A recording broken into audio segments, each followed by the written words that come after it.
عبدالرازق تربوزهای کفیده 2 گکتار زمین کشتش را نشان داده میگوید که امسال تنها 3 حاصل به دست آمد. همین طریق او امسال بی درآمد ماند و برای سال آینده از حساب قرض تخمی و دارو میخرد. چیکار کنیم؟ همین آب و هوا هم خیلی شد، تا روز کمتر آب میمانیم، هر چی میکنیم همین اوقاتا میتیم، همین چی میتیم همین. همه کشاورزانی که به پرورش تربوز مشغول بودند از حاصل کم شکایت دارند. آنها میگویند بنابر گرمای شدید پالز نپخته میکفد. امسال تقریبا 1 ماه حرارت هوا در دشت‌های کشور از 42 تا 45 درجه گرم بود. نپرمیر همین 10,000 تن خل باشد 5,000 گرفتیم، 5,000 کفیده.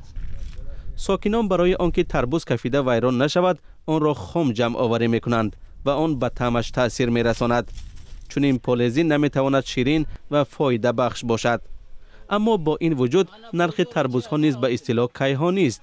یک تربوز میانه حالا در تاجیکستان تقریبا $2 فروخته می شود، در حالی که قبلا از $1 بیشتر نبود.